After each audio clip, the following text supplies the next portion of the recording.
Hey there, Robert John Hadfield here with Audiomover, the company that takes your old audio and video tapes and turns them into digital. We get cassette tapes by the thousands. And we've had, I tell people interestingly, we even had a client once that sent us over 100,000 cassette tapes, one client. So we've done a ton of these things where we just digitize them for people because cassette tapes deteriorate. They aren't going to last forever.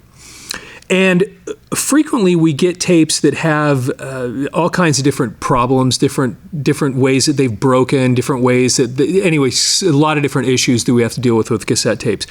And this one, interestingly, what happened with this tape, this is one that just came in from a client a day or so ago. And there's one thing that we check as soon as the tape comes in, and it's called a pressure pad. And if the pressure pad on the cassette tape is not in place, the tape won't play correctly. It won't sound right. I'm going to show you what's interesting about this tape. So like I said, the first thing that we do before we put a tape in to digitize it is we check this little pressure pad, because if there's a problem with it, and there frequently is, we have to take care of it or the tape won't sound correct. And I'm going to show you what's going on with this tape. You'll see that little it's almost like a little piece of felt, and it's sitting right there. Well, you can see that it's kind of, well, it doesn't look right. It's supposed to be kind of centered right there. It's basically kind of come loose. And what's inside there is basically this. This is what a pressure pad looks like. And it just kind of floats in there. And they're pretty universal. Most of them look the same. And so this particular one, this tape, for some reason, it's slid out of its spot. And what happens when a tape plays is, let's just say that this is the playhead in the tape deck. The playhead's supposed to, when you push play, is supposed to go like this. And the pressure between the playhead and that pressure pad, the tape runs in between it. And it's what gives it a solid connection to the playhead to get good sound. And it look a little bit like this.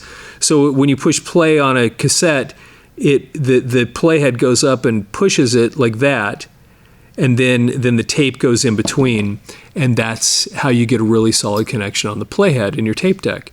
And when they're floating like this, sometimes it's actually the little piece of felt itself just falls off. The adhesive just wears out over. In many of these cases, it's just glued on there. And like most adhesives, you wait, if they sit for 20, 30 years, eventually it just kind of breaks down and it'll just fall off. Well, in this case, the pressure pad itself is connected to that little piece of copper just fine. And I'll open this up so you can see what it looks like inside. It's connected just fine. But for some reason, it's come out of place, and what we need to do is open it up and set it back in place. And so, I don't know if I showed you, this is what it's supposed to look like. So you can see that it's right there, it's kind of solid, and then when the playhead goes in and pushes it, you can kind of get a sense of what it would look like. There's the playhead, it would push down, gets a little pressure right there. Okay.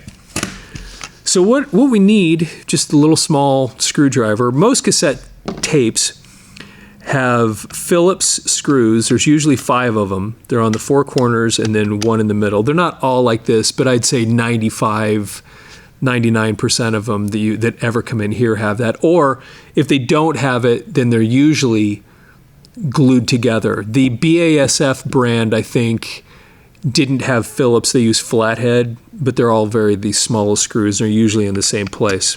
So what we're going to do is just remove these 5 screws.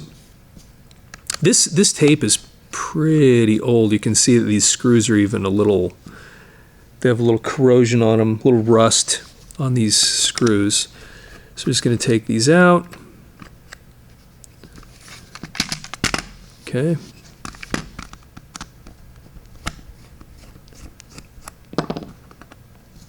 And then number 5, right there. Okay. So there's our 5 screws removed. And now, once the 5 screws are removed, it should just lift off pretty easily. So there we go. So now we're lifting the top off, And then there we have the inside of the tape. Now, the first thing we come across, and most tapes have this is just a little gasket. And what that gasket does is it keeps the tape from rubbing on the plastic right here. Now, it serves a couple different purposes. It keeps it from rubbing, and a lot of these gaskets have a little bit of embossing, so they actually put a little bit of pressure on either side, so when the tape spools up, it's nice and tight on here. This one doesn't have the embossing, but a lot of them do. So now that I have it open up, you can see that kind of what's on the inside here. You've got this little magnetic barrier right there. And those usually just float right in that spot. Sometimes they'll have little ridges. We have other videos, I think, where you can see those, but that usually just floats right there. And then we have these little wheels, and these little posts, these little metal posts right there that you can see, they actually just kind of float in there too. And some tapes, they don't have the metal posts. They actually have it as part of, they'll have these posts that are actually part of the plastic like that. But anyway, then the tape is able to just move past this, and these usually, you can see that it kind of spins. Just helps the tape move smoothly from one spool to the other. You can see also a little discoloring on the wheels here, and they're turning yellow. And they actually get the yellowing photodegradation, is what it's called. And it actually, it's like any plastic. If you have plastic in your life that's white, you wait long enough, eventually it turns yellow. And different polymers do it differently than others, but in this case, you can see that this is turning yellow. And what happens eventually, this is not happening here, but this little thing right there, you can kind of see that this wheel has this little piece that's inserted there. That's what holds the tape onto the wheel. You can see that right there. So that goes kind of underneath, and that is basically it sits in there under pressure. And what's really interesting is a lot of these tapes, after sitting for 20, 30 years, the photodegradation, when that happens and it yellows, it becomes brittle. And this little thing right there that holds that tape in place, because it's under a tiny little bit of pressure sitting in there, eventually it'll actually break. And then when you play the tape will just come right out and go to the other spool, and you'll never know why. And you open it up and you'll see that little thing cracked and it broke and it came off. Eventually that'll happen on this tape too. You can see that the degradation is happening, but right now it seems fine. And we actually here in the studio, we actually have this big bag filled with these things because it happens enough that we have to frequently replace these. So anyway, but this is a very simple repair, because all we have to do is move this little pressure pad, and you can kind of see, I'm not sure why it did what it did. Let me see if I can get in here and look at this. Yeah, so basically it just kind of came, it's going to be hard to see, but there's these little posts right there and right there. And you can see there's actually a small one and then a large one. Small one right there, large one right there. You can see small right there, large one right there. And this is supposed to go, these two little hooks on either side are supposed to go in between there. And what had happened is one of them, for some reason, had come out of there. And you can see that what happens then is it just isn't sitting there correctly. And so what I'm going to do is I'm just going to pick it up and I'm going to put it back correctly. Now, I don't know why that came out. It shouldn't have. But it happens sometimes, and we see this kind of an issue, and a lot of times you just have to open it up and go through this process of just getting it put back in place. And now, when the tape plays, you'll see when the head comes in and pushes it, you'll see how that's supposed to work. So when you push play on your tape deck, the play head will go like this. It goes up, and then it holds it, and then the tape spins like so. And then with that pad there, that's what gives it a nice solid connection. So that as the tape will be pushing on the pad, and that solid connection is what makes it sound good. And sometimes, and when it's out of place like that, what happens then is that the tape head doesn't have quite as solid of a connection with the tape. And so it loses some of the body of the sound. And so what happens sometimes is people have tapes, cassette tapes, that sound really bad, and they don't know why it sounds bad, but the reason is because that pad fell off. In this case, the pad didn't fall off, it just came out of place. But if that pad falls off, it's kind of funny, we've had projects that come into the studio where somebody will have a banker's box, maybe with 200 cassettes in it, and we'll open up the box, and as we take the tapes out, you'll just see these little pads just all over the bottom of the box, because they don't realize that the adhesive is just worn off over the years, and they just all fall off. And if you don't replace them, they won't sound as good. And the other reason you have to have it in there is the older these tapes get, the kind of less pliable they are. They kind of get a little bit rigid and sometimes even a little bit warped. And if you don't have that pressure pad making sure that there's a solid connection, that slight warp in the tape keeps it from going across that head smoothly. And so you have to have that pad pushing down on it so that it gets that nice solid connection between the playhead that's reading the magnetic signal off of the tape. And anyway, that's why that's so important. So anyway, we've just taken care of that. It was a very simple fix. We just had to move it back in place.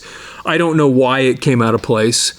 And it looks like it's a little bit bent, but it's not bent enough that that's going to be a problem.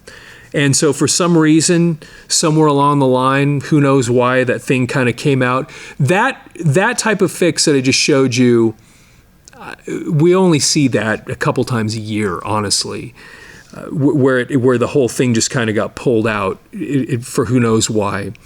The most common repair that we have is where that actual pad, this little thing, eventually you'll see that there's nothing holding it on there other than it was, when it was originally manufactured, it was just glued on, kind of like that right there.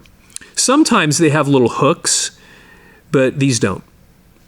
And if it does fall off, it's really a simple matter of grabbing just a little dab of glue, getting the pad, and just putting a tiny little dab of glue on there, setting the pad on it, and then just letting it sit. And then that takes care of it.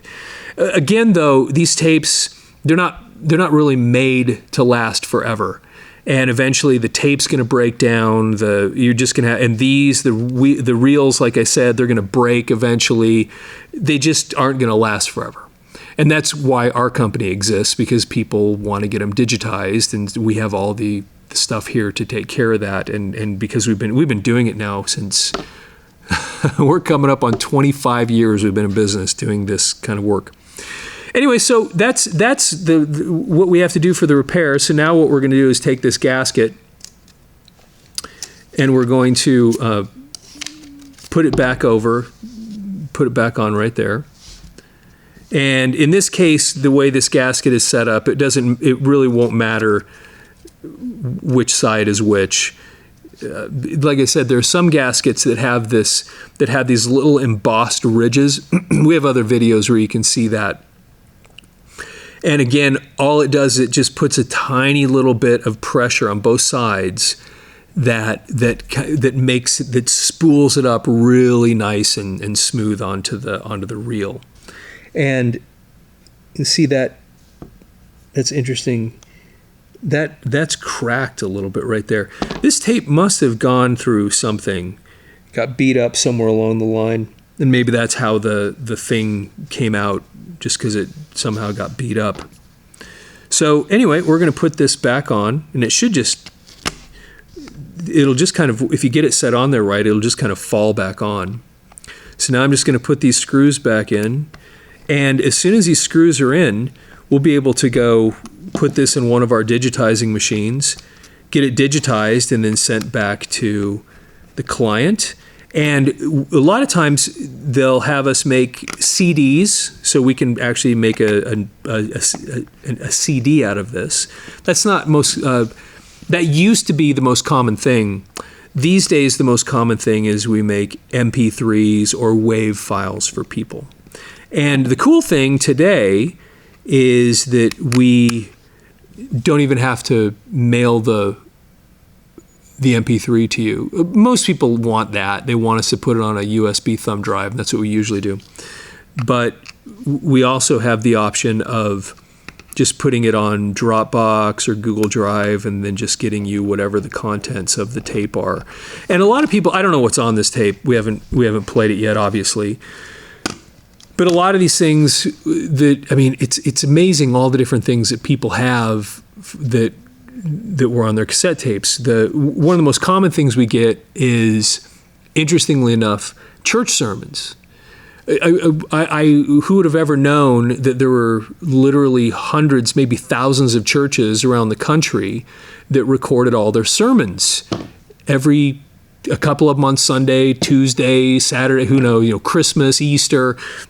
And then we get these calls from these different churches that have boxes and boxes of these things in some back room, and they don't know what to do with them. And then what we will do, they'll send them into us, we'll get them all digitized, and then they can put them on their website. They can make them available for download. They can put them on all the, Spotify, all the different platforms where you can stream audio today, put them on YouTube. And so we get that kind of thing a lot.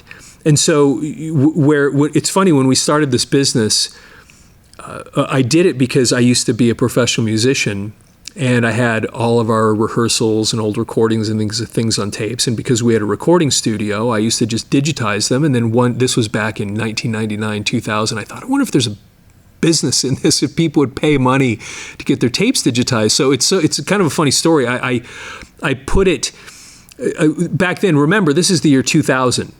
1999, 2000, and the internet was a young thing back then.